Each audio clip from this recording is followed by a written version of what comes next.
Olá, uma ótima noite para você de casa, tudo bem? Está no ar o Aparecida Debate, que é o seu lugar de reflexão, para que você se informe e forme a sua opinião. O tema de hoje é a moradia no Brasil. A falta dela é uma realidade para milhões de pessoas que vivem em favelas ou lugares considerados precários, ou seja, sem infraestrutura básica como distribuição de água, rede de esgoto, energia elétrica e pavimentação. Sem contar as famílias que ocupam terrenos irregulares, constroem um barraco e convivem com o perigo e o medo nessas áreas classificadas de risco. Uma clara violação a um direito fundamental reconhecido pela ONU, que é a Organização das Nações Unidas. Medimos essa ausência pelo chamado déficit habitacional. Em todo o Brasil, o índice é de 7,9 milhões de moradias. Isso quer dizer que quase 8 milhões de famílias não têm uma casa para morar. Mas afinal, o que é e como podemos caracterizar uma moradia digna? O que provoca a falta de moradia no Brasil? Como resolver esse problema habitacional que afeta milhões de pessoas em nosso país? De quem é a responsabilidade e como podemos cobrar? Bem, para nos ajudar a entender melhor o tema desta noite, convidamos para participar do programa de hoje o Luiz Corrara, engenheiro civil, mestre em engenharia urbana e construções civis, doutor em arquitetura e urbanismo, pós-doutorado na área de sociologia urbana e pós-doutorando na área de habitação. Também foi assessor da Secretaria Municipal de Habitação de São Paulo e conselheiro do Conselho Municipal de Habitação. Luiz, boa noite, seja bem-vindo aqui à TV Aparecida. Muito obrigado, viu, por aceitar o nosso convite para participar do programa de hoje. Boa noite, Eduardo, e boa noite, Hermínia. É com muita alegria que eu participo dessa discussão importantíssima nesse momento crucial do Brasil. Também conosco, o Luiz já acabou de falar, Hermínia Maricato, doutora em arquitetura e urbanismo pela USP, que é a Universidade de São Paulo. Também foi ministra adjunta do Ministério das Cidades e secretária municipal de Habitação e Desenvolvimento Urbano de São Paulo. Atualmente é membro fundadora da Coordenação Nacional do BR Cidades. Boa noite, Hermínia. Muito obrigado por aceitar o nosso convite. Seja bem-vinda aqui na TV Aparecida, no Aparecida Debate de hoje. Boa noite, Eduardo. Boa noite a todos. Agradeço muito o convite. Vamos conhecer melhor o Brasil sempre.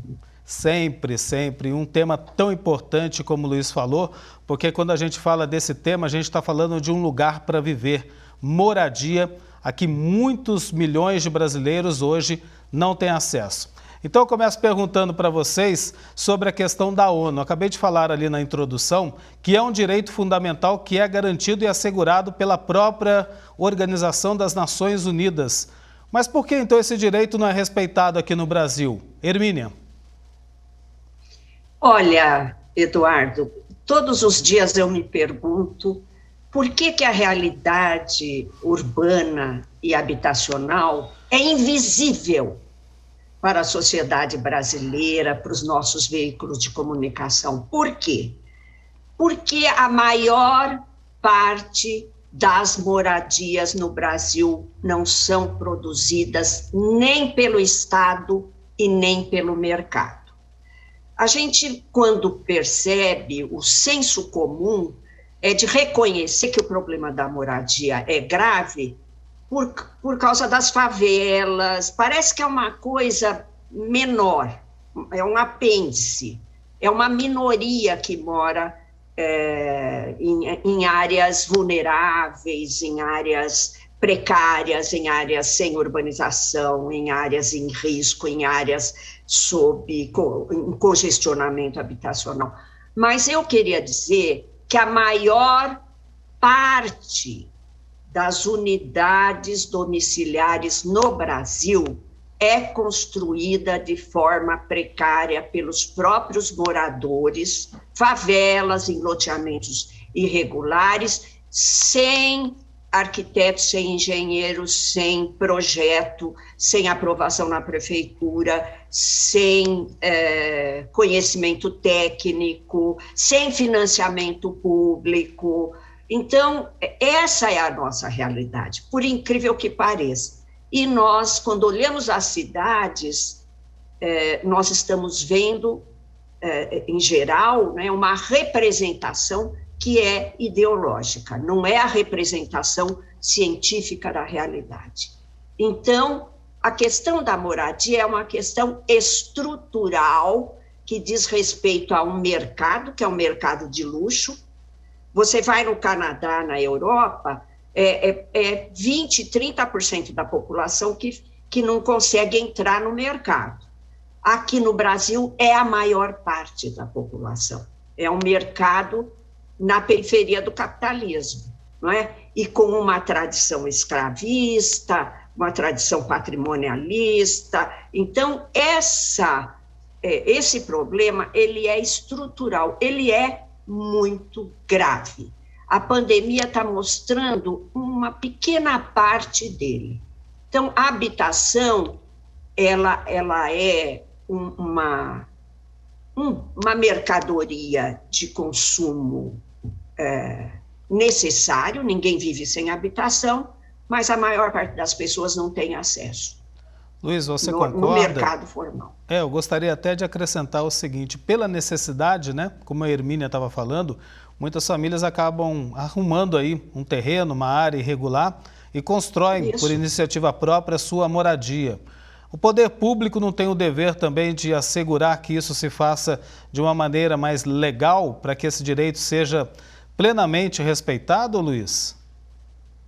Sim, Eduardo, primeiro queria me colocar do lugar que eu falo. Eu sou do Centro Gaspar Garcia de Direitos Humanos, onde nós acompanhamos cerca de 300 ações de reintegração de posse na cidade de São Paulo, de comunidades, desde Cortiço com 5 famílias, a comunidades com mais de 5.000 famílias. Então, só queria dizer que grande parte da população que vive na cidade de São Paulo, cotidianamente está sob tensão, sob ameaça de despejo, de ser desalojada do local que vive. Quando você diz que todos têm o direito à moradia segundo a ONU, para mim o que vem em primeiro lugar, assim, que o Brasil é o país mais desigual do mundo. E a extrema desigualdade social, econômica, racial, de gênero, que cada vez mais cresce e vem crescendo com a pandemia, ela cria cada vez mais violações de direito, porque a desigualdade ela não se dá simplesmente porque quem tem mais melhora as suas condições, porque a grande maioria piora as suas condições. Então, quando a gente fala do direito à moradia, também queria introduzir que o Brasil é um dos países que não respeita a Declaração Universal da ONU. Se a gente for ver o artigo 1º, todas as pessoas nascem livres, iguais em dignidade de direitos. No artigo 2, todas as pessoas têm capacidade de gozar os direitos à liberdade, independente da raça, etnia, sexo ou qualquer outro tipo de natureza, também é totalmente violada. Então, o direito à moradia é uma das violações, dentre tantas violações que grande maioria da população brasileira vive.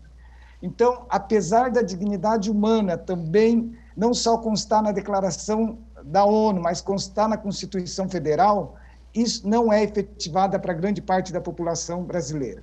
E eu concordo com a Hermínia quando a gente fala do mercado, que também tem grande responsabilidade o Estado. Mas eu queria destacar que nós temos uma elite no poder que é preconceituosa, discriminadora, eugenista, higienista, e teria tantos outros adjetivos se a gente for analisar de uma forma bastante fria a realidade no Brasil. E com isso, o que significa isso? Que grande parcela da população brasileira, para essa elite, ela é tratada como se fosse uma população descartável, uma população desprezível, uma população indesejada na cidade. Agora, qual é a política pública para uma pessoa ou família descartável, desprezível, indesejável? São sempre políticas públicas paliativas, não tem política pública estruturante. Então, por isso que, no meu ponto de vista, é toda essa visão atrasada dessa nossa elite brasileira que faz com que não avance os direitos fundamentais. Então, Além de tudo, que a moradia transformou numa mercadoria caríssima e de grande lucratividade. Isso impede que os trabalhadores de baixa renda possam ter acesso à moradia. Só queria dar um exemplo das grandes contradições. Um quarto de cortiço de 10 metros quadrados, precário, custa cerca de R$900, enquanto o salário mínimo é R$1.100. Então, essa contradição estrutural e contradição ideológica é que leva e agrava esse problema da moradia. Agora, quando a gente fala dessa questão indigna de moradia, a gente fala para a maioria da população brasileira, a maior parte dos brasileiros, e aí eu pergunto, né, para a gente poder até caracterizar isso, para quem está assistindo a Aparecida Debate possa entender que tenha uma moradia mais digna, né? Vive numa casa com 3 cômodos, 2 banheiros, enfim, aquilo que é um padrão, digamos assim, entre aspas, mas para quem não tem esse privilégio, mora em favelas ou cortiços, como é que é essa moradia de uma forma geral? Como é que vivem esses brasileiros, para a gente poder conhecer um pouco mais dessa triste realidade aqui do Brasil, Luiz? Olha, primeiro de tudo, a falta de moradia traz muitas consequências graves para a pessoa que mora em condições de extrema precariedade. Eu posso dizer assim, por tudo que eu conheço, sem moradia adequada não há dignidade humana. Sem moradia adequada não é possível ter saúde. Sem moradia adequada não é possível ter uma educação. Sem uma moradia adequada não é possível você poder trabalhar de uma forma mais saudável. Por quê? As condições de moradia, ela é determinante na vida das pessoas, tanto pela localização ou pela precariedade. Quando você faz referências ao cortiço, eu disse agora há pouco o valor, né, da exploração da moradia em cortiço. Eu fiz uma pesquisa onde mostra como a precariedade da moradia ela é determinante no desempenho escolar das crianças. Eu estudei crianças com renda mais ou menos aproximada aqui na região central da cidade de São Paulo, na Baixada do Glicério, onde crianças, apesar da mesma renda, como os pais estavam no mercado informal, uma parcela morava nos cortiços e outra parcela morava em pequenas habitações, kitnet, outros tipos de habitação nesse sentido. E na conclusão dessa pesquisa eu pude ver que uma criança que mora em condições de maior precariedade tem 4 vezes mais chance de ser reprovada. Essa pesquisa foi feita com criança da 4ª série da Escola Duque de Caxias, na Baixada do Glicério. E também como essa segregação ela é mais profunda do que simplesmente só física. Porque entrevistando uma menina que tinha saído do cortiço, morava num apartamento, depois do acesso através de um programa habitacional da CDHU, PAC Cortiço. Eu entrevistei e perguntei o que mudou para você em relação à educação quando você morava no cortiço e agora que você mora numa habitação adequada. Ela pensou e respondeu: quando eu morava no cortiço, eu pensava que era burrinha. Agora que eu moro numa moradia boa, que eu tenho meu quarto, eu sinto que eu posso até fazer uma faculdade. Há 3 anos atrás, eu fui visitá-la. Ela estava no último ano de Direito e trabalhando no escritório de advocacia. Aí eu disse para ela, você lembra quando eu fiz essa pergunta, muitos anos atrás? Ela disse que não. Eu falei, mas o que significava se você continuasse no cortiço? Ela disse assim, no cortiço, toda aquela situação de precariedade, a gente não tinha nenhuma expectativa, a gente sentia que a gente tinha uma cidadania rebaixada. Então, como a precariedade da moradia faz com que as pessoas sintam a sua cidadania precarizada também. Então, para mim, é fundamental a qualidade da moradia e a moradia adequada para todos. Hermínia, a gente está indo já para o final do primeiro bloco, o tempo está voando aqui porque o debate ele é muito bom e a gente fala de um assunto que afeta milhões e milhões de brasileiros pelo país afora, né? Agora, quando a gente fala de moradia digna, como é que a gente pode caracterizar o que é uma moradia digna? Como é que ela deve ser, Hermínia? Olha, é uma moradia que dá segurança jurídica, você ter o documento de propriedade regularizado, não é? Segurança física, você não estar numa vertente de risco, de enchente, não ter o número, a área adequada para o número de pessoas, não é? Uma parte do déficit que você citou é formada por moradias que a gente chama congestionadas, é mais de 3 pessoas por quarto, né? Que mais? Uma das coisas mais importantes que o Luiz citou, eu conheço esse trabalho do Luiz, maravilhoso, é o problema da saúde do ponto de vista da salubridade. Você tem alguns, em bairros muito adensados, favelas em geral são muito adensadas, bairros de periferia mais antigos, você não tem ventilação e insolação nos cômodos, especialmente nos dormitórios, e isso traz problemas decorrentes da insalubridade. Por exemplo, a Rocinha, no Rio de Janeiro, recentemente nós tivemos um problema, uma epidemia de tuberculose, e eu co-orientei um trabalho de saúde pública do Francisco Comaru, que mostravam um número de pessoas com doenças respiratórias nesses lugares, especialmente idosos e crianças.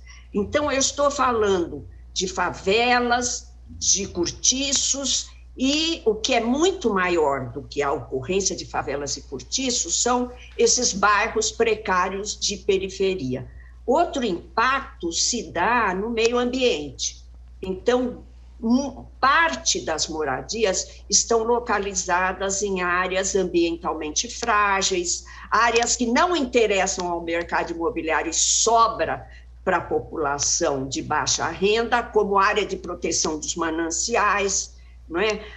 As beiras dos córregos, que são áreas também de proteção ambiental, e ali você tem leptospirose, ali você tem, como eu falei, risco de desmoronamento, o esgoto vai para os rios, para as praias, para os córregos, também configurando uma situação precária de saneamento. Nós temos 30 milhões de pessoas sem água de rede, água tratada, e mais de 100 milhões sem coletas de esgoto, mais de 100 milhões brasileiros sem coleta de esgoto. Isso sem falar nos transportes, que tem a ver com a localização da moradia e que uma fonte de um sofrimento diário. Pois é, né? Em pleno ano de 2021, é difícil a gente imaginar que algumas pessoas, ou muitas pessoas, vivam em condições como esta que você acabou de descrever. Quando a gente fala de ocupações irregulares e essas áreas chamadas de risco, isso daí é um retrato da desigualdade na área habitacional que o Luiz se referia na abertura do primeiro bloco, Luiz? Sim, Eduardo, isso é um reflexo da desigualdade. Primeiro que todas as pessoas precisam morar, de algum jeito ou de outro. Então, e com a extrema desigualdade, os trabalhadores com baixíssima renda, o preço da terra e da moradia elevadíssima, os salários são insuficientes para você acessar uma moradia adequada. Eu dei um exemplo para você, por exemplo, que um quarto de cortiço custa R$ 900 e o salário mínimo de um trabalhador R$ 1.100. Então, o que acontece com essas famílias de trabalhadores? Se eles pagam aluguel, não come. Se come, não mora. Como tem dito os movimentos populares assim. Então, a única alternativa são as ocupações de áreas abandonadas ou pelo setor privado ou pelo poder público. Porque essas áreas que chamamos de risco, elas são abandonadas porque não tem nenhum valor imobiliário para o mercado e não há interesse para o Estado. Então, essa população sem renda e sem ter lugar para morar, ela vai ocupando conforme vai encontrando espaços. Isso tanto na expansão da periferia como no centro da cidade. No centro da cidade nós temos grande número de imóveis abandonados, que muitas vezes são imóveis ou público ou da iniciativa privada, do setor privado, mas que estão abandonados há muitos anos. E grande número desses imóveis também não pagam impostos há muitos anos. Então, o que tem acontecido é que os trabalhadores de baixa renda só têm uma alternativa para não ficar dormindo na rua, né? E a gente sabe que quando você perguntava a questão da desigualdade, só para dizer assim, que na economia, no capitalismo, se alguém ganha muito, alguém perde muito. Se tem uma grande parcela da população que mora muito bem, outra parcela, ou a grande maioria, vai morar muito mal. Então, para mim, as ocupações é decorrência dessa contradição da nossa estrutura de sociedade do Brasil. E essa desigualdade, Hermínia, ela ficou mais evidente, vocês também falaram disso no primeiro bloco, mas eu gostaria de detalhar melhor agora nesse segundo bloco, durante a pandemia do coronavírus, né? Milhões e milhões de pessoas ficaram desempregadas, saíram do mercado de trabalho sem nenhuma renda praticamente, aí aquele tal negócio, não tem como pagar o aluguel, é obrigada a entregar o imóvel, acaba indo para a rua. E para não viver na rua, acaba ocupando determinados locais. É assim que acontece, Hermínia?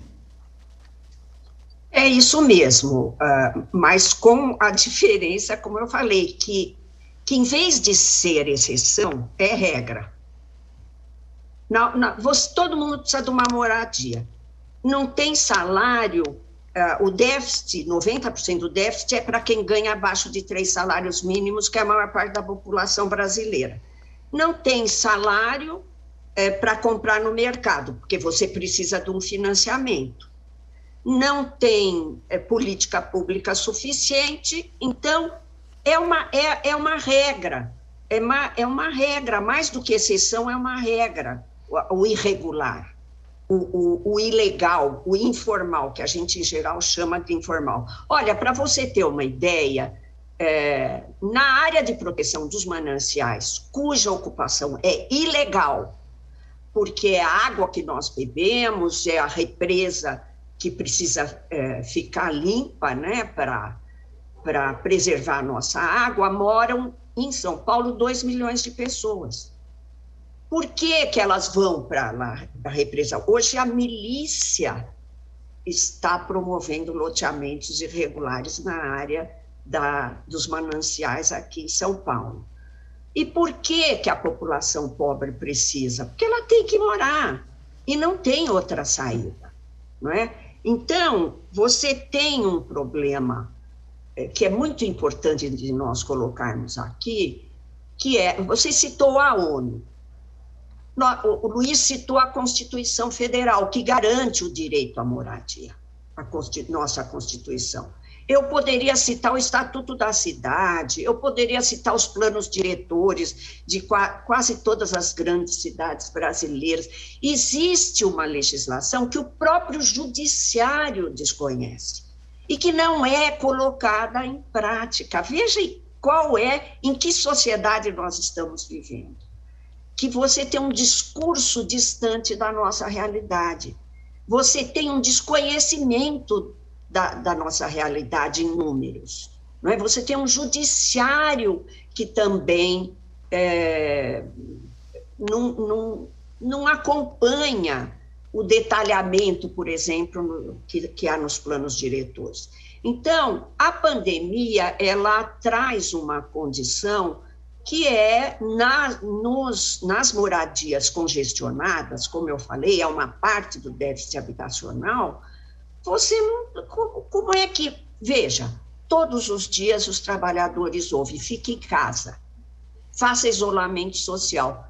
Pensa bem, pensa nesses que você citou, metade da nossa força de trabalho é informal ou desempregada. Não tem comida na mesa.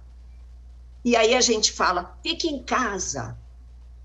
Eu acho até cruel isso. Porque precisa mesmo desse distanciamento. Mas como fazer o distanciamento quando a pessoa não tem o que comer? E hoje 20 milhões de brasileiros estão passando fome, gente. Essa que é a verdade. Hermínia, isso quando tem casa para viver, né? Porque na maioria quando tem casa. maioria dos casos também a pessoa não tem nenhuma moradia digna para viver junto com a família, né? Agora, aproveitando o que você está dizendo, porque é bom a gente trazer essa realidade e traçar essa realidade para quem está assistindo, porque esse é o propósito do nosso programa do Aparecida Debate, debater os problemas cruciais do nosso país e trazer as possíveis soluções, se é que existem, eu creio que existam soluções para esse problema no Brasil, basta ter a vontade política para fazer. Agora, a questão das ocupações irregulares, e aí me vem à cabeça a questão das áreas de risco, né? As pessoas vão lá, ocupam essas áreas, o poder público, vocês podem me corrigir se eu estiver errado, fecha os olhos para esse problema e depois só torna-se evidente quando acontece alguma tragédia com aquela área. Mas aquela área está lá, 10 anos, 20 anos e ninguém fala nada e ninguém mexe com aquilo. É exatamente isso que acontece, Luiz, no nosso Brasil? Olha, é exatamente isso que acontece. Mas eu queria discutir essa questão de risco, porque a questão do risco é uma terminologia bastante utilizada, muitas vezes para despejar quando não estão em situação também de risco. Eu estou dizendo isso porque, como nós acompanhamos centenas de ações de reintegração de posse, às vezes tem áreas que o mercado imobiliário ou o próprio Estado tem interesse, então eles demarcam como aquela área fosse risco. Às vezes é uma comunidade com 3.000 famílias e é demarcada como se 1.000 tivessem em situação de risco. Quando você faz uma análise mais precisa, às vezes era só 100 famílias. Então, só para dizer que também o risco é muitas vezes utilizado para fazer despejos ilegais também. Outra questão importante que eu queria destacar é a contradição do judiciário.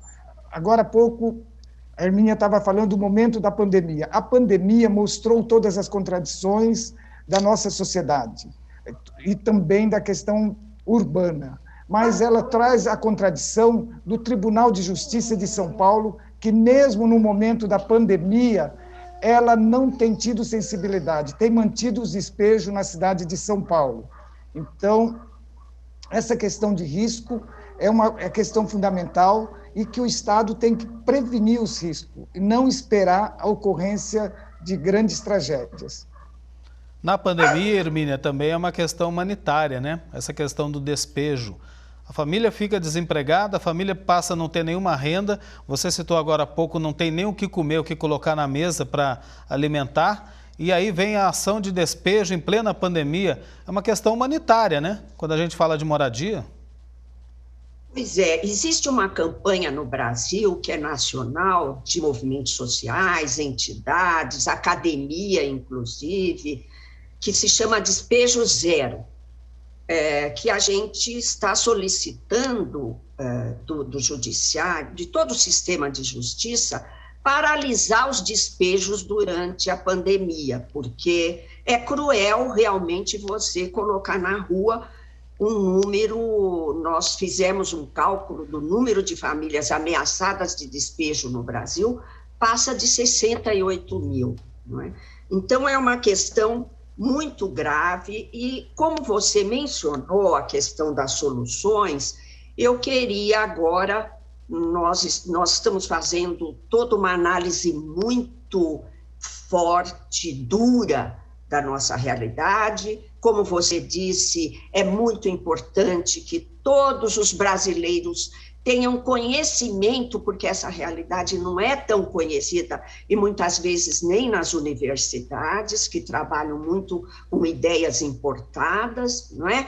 Mas eu queria falar um pouco da possibilidade de soluções, porque elas existem, porque nós temos praticado nas últimas décadas recentes no Brasil, e é para ninguém perder a esperança. É possível, sim, solucionar esse problema, mas é preciso mudar muita coisa e muitos dos poderosos que ganham muito com essa situação precisam de passar por uma reforma. Vamos lá, então, atacar a causa? O que provoca a falta de moradia no Brasil? Começando por aí.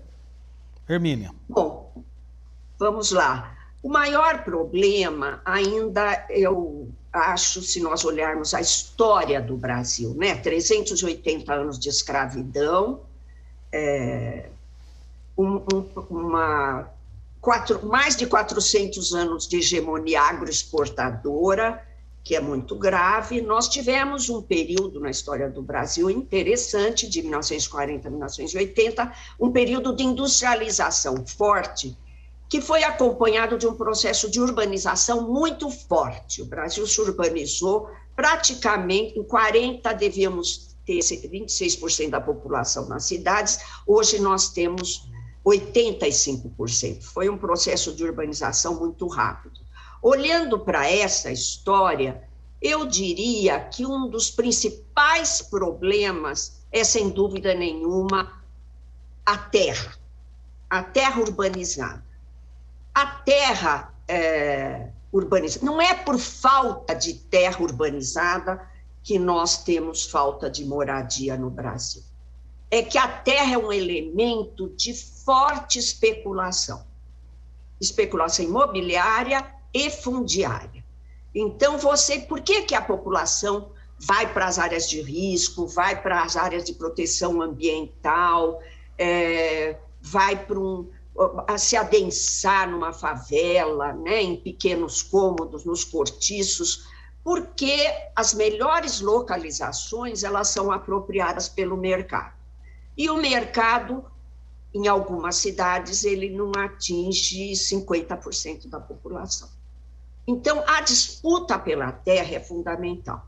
E nós lutamos, desde 1970, nós fizemos parte das comunidades de base, da Igreja Católica, lutávamos pela reforma urbana, fomos lá defender um projeto na Assembleia Nacional Constituinte e aprovamos, sim, alguns instrumentos jurídicos para resolver o problema do acesso à terra.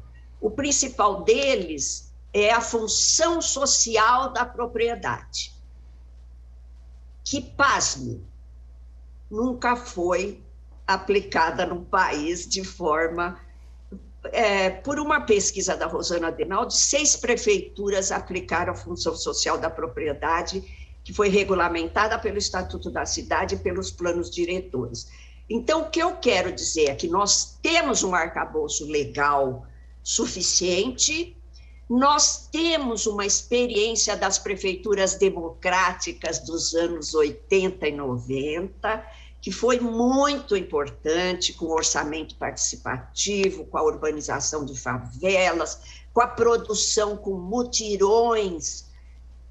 Por exemplo, eu fui secretária da gestão Erundina e nós construímos 14 mil unidades com dinheiro municipal, com participação social, moradias de boa qualidade, preço baixo, ótima qualidade de construção e de projeto. Então, o Brasil já mostrou que dá para fazer, mas nós tivemos uma regressão, sem dúvida nenhuma, na gestão das cidades, depois desse ciclo. Fica claro aí, eu estou entendendo que dá para fazer, tem jeito da gente resolver esse problema, mas daí é aquela questão que eu estava falando antes, né? Vontade política, sobretudo, porque o poder público é o que tem o poder nas mãos para poder resolver tudo isso. Eu volto com você então, Luiz, para você poder responder. Vamos pelas causas primeiro, depois a gente encaminha para soluções nesse terceiro e último bloco do Aparecida Debate. Luiz, o que provoca a falta de moradia aqui no Brasil? Então, a falta de moradia, acho que a gente, de certa forma, já foi falando em várias situações. Primeiro, para mim, a questão da desigualdade, essa extrema desigualdade, é um dos fatores determinantes. Outra questão é o baixo salário dos trabalhadores brasileiros. E depois tem as questões centrais urbanas, que é a questão da terra e da terra ser uma mercadoria manipulada conforme os interesses imobiliários. Então, você não consegue nem aplicar a função social da propriedade e não consegue também produzir e os trabalhadores terem acesso também no mercado formal de moradia em número suficiente para enfrentar o problema da moradia. Então, para mim, tem causas estruturais, tanto na questão do trabalho, da falta de política pública e também falta do controle sobre a terra na cidade. Então, para mim, isso são questões determinantes e que levam ao agravamento do problema da moradia. Agora, eu também falei no início, eu reforço, porque eu penso que nós temos uma elite dominante que não tem uma preocupação com os trabalhadores, não tem nenhuma preocupação com a reprodução da força do trabalho. Então, isso determina muitas políticas públicas. É essencial que a gente faça um debate ideológico nesse sentido, porque as coisas não acontecem só porque um não quer ou porque as leis não são suficientes, até porque, como sempre a minha nos diz, nós temos leis bastante suficientes. Então, para mim, as questões são estruturais e falta de reconhecer o valor da dignidade humana de todos os brasileiros que são iguais. Eu só queria dar um exemplo aí, também um pouco mostrando como é positivo quando a gente acessa a moradia. Eu trabalho com a população em situação de rua e também já fiz pesquisa com as pessoas que moram em situação de rua, porque um debate dificílimo é você poder discutir moradia para a população mais segregada, mais excluída. E o que nos estudos que eu fiz em relação ao acesso à moradia? Pesquisei pessoas que estavam em situação de rua na cidade de São Paulo, Belo Horizonte, Fortaleza e Salvador, para ver o que mudou, ouvir as vozes dele, porque existe muito preconceito quando fala em moradia para a população de rua. Eles vão vender, eles não vão pagar, eles vão ficar. Eu vi mudanças em todos os sentidos na vida das pessoas, desde o significado da dignidade humana, projeto de vida, reconstrução de vínculo, acesso ao trabalho, melhora nas condições de saúde e redução de danos para aqueles que eram usuários de droga, educação, filhos de população de rua disputando Enem para uma universidade pública. E também só queria trazer assim, a importância da moradia e que reforçar a importância desse debate sobre a moradia. Eu perguntei para uma pessoa que morava em situação de rua, uma mulher, o que significa moradia para você? Maria Aparecida parou e pensou. Moradia, para mim, é proteção ao corpo, proteção à vida. Imagina tudo o que aconteceu para uma mulher como eu, que tenho sono pesado nos 20 anos que estou na situação, fiquei na rua, dormindo na rua. Então, só para a gente reforçar essa fala dela, moradia é proteção ao corpo, é proteção à vida, é proteção em todos os sentidos da dignidade humana. Então, nós temos que fazer avançar, porque com acesso à moradia, a vida das pessoas muda. Se resume, eu também concordo com você, Luiz, dignidade humana que está faltando para muita gente, infelizmente, aqui no nosso Brasil. Mas antes de partir para soluções, a gente tem um tempo ainda, eu vou perguntar para vocês sobre a luta por moradia aqui no Brasil. Como é que vocês avaliam? E daí eu incluo também o surgimento do movimento Sem Teto. Hermínia, começo com você. Olha, na década de 70, eu estava dizendo, nós tivemos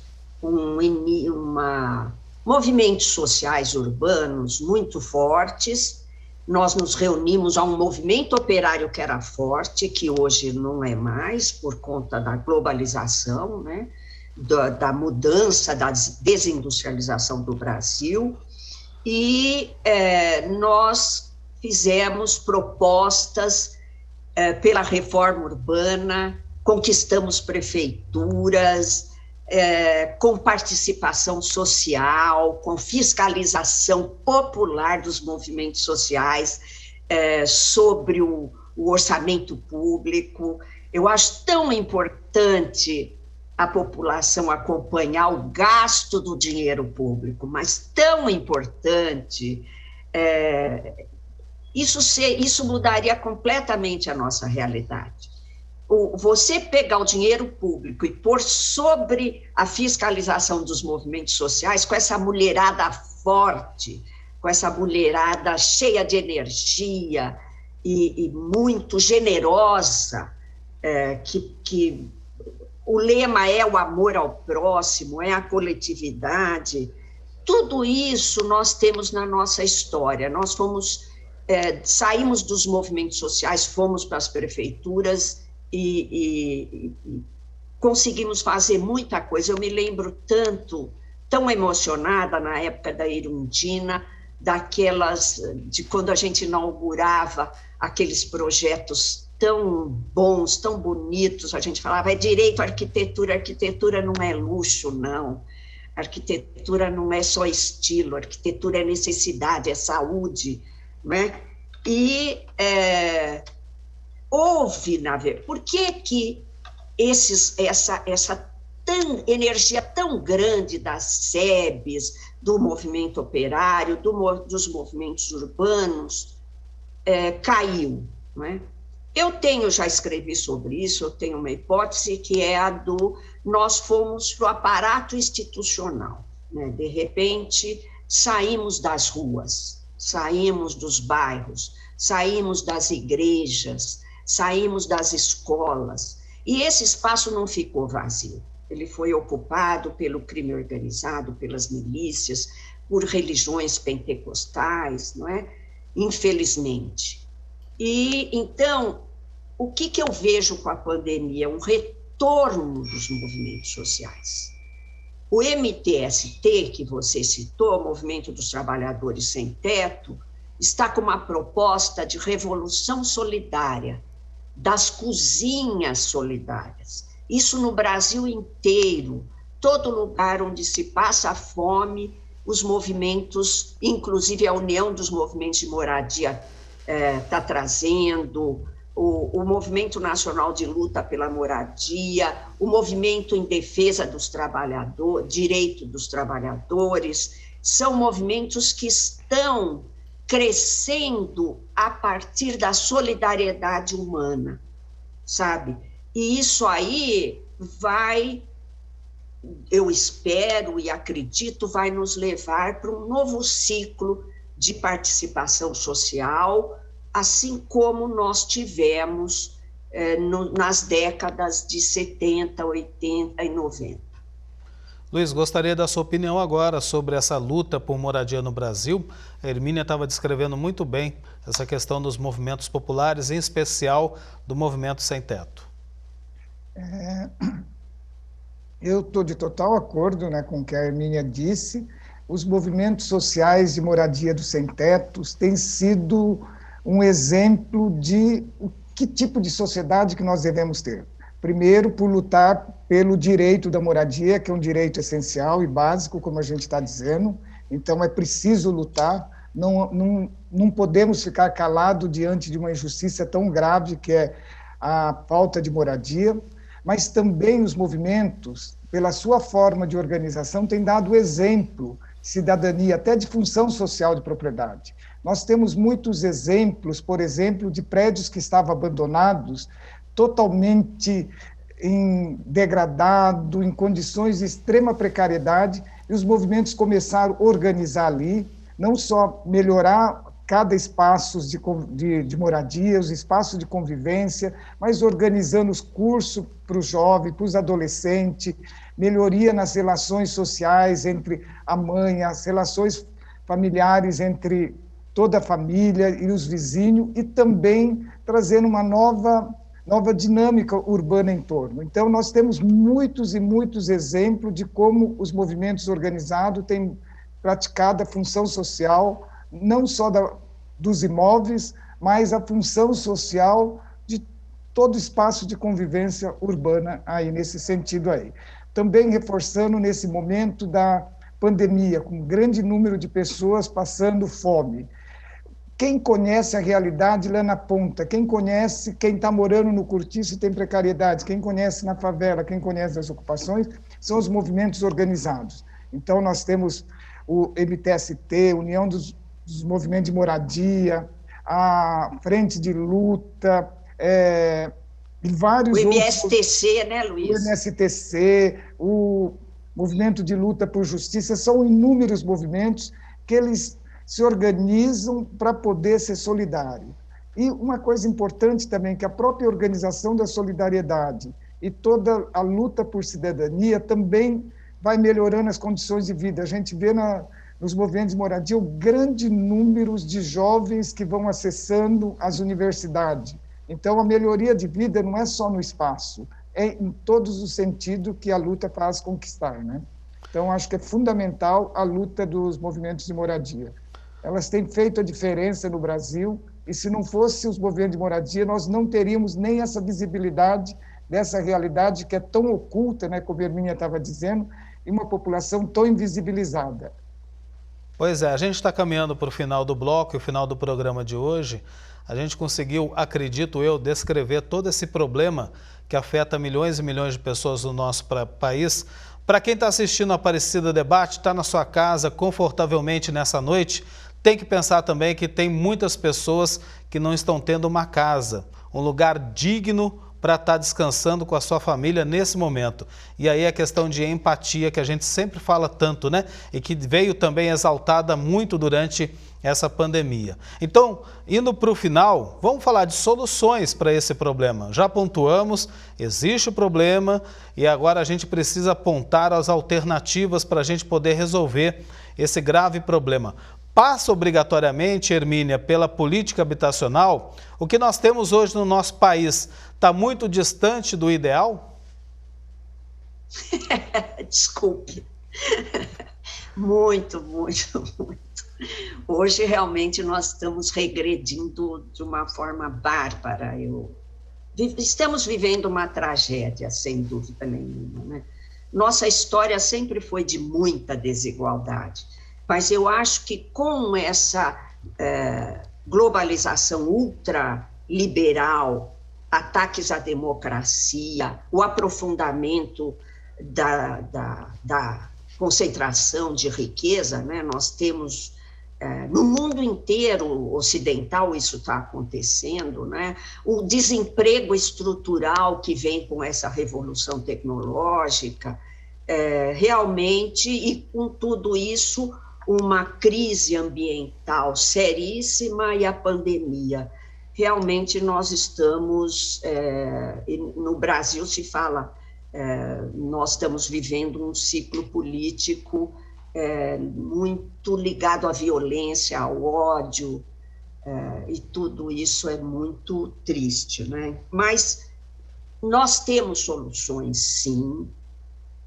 Na época das prefeituras democráticas, prefeituras do Brasil todo trabalharam, Eduardo, muito importante isso. Por exemplo, áreas de risco. Nós desenvolvemos técnicas e know-how para resolver o problema de áreas de risco. É possível, não precisa remover todas as pessoas, não é?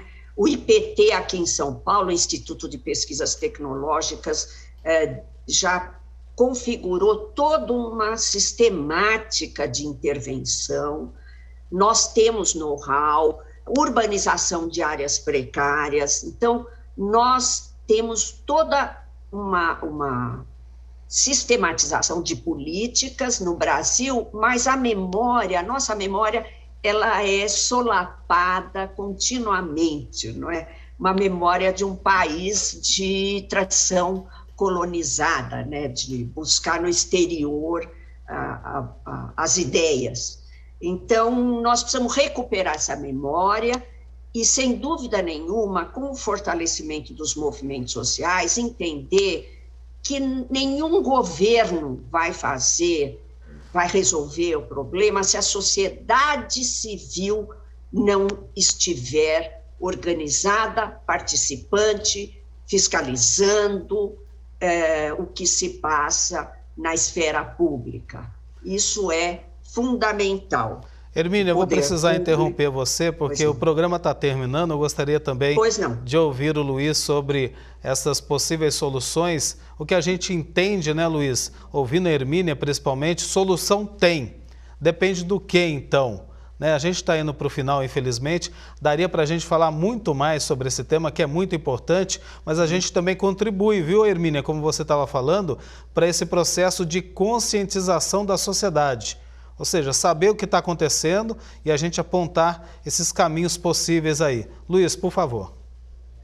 Olha, eu também acredito muito que é possível a mudança e que o Estado é o grande responsável. A gente tem muitos exemplos que quando o Estado tem o interesse e quando o Estado coloca a vida das pessoas em primeiro lugar, isso gera muitas mudanças e políticas públicas inclusivas.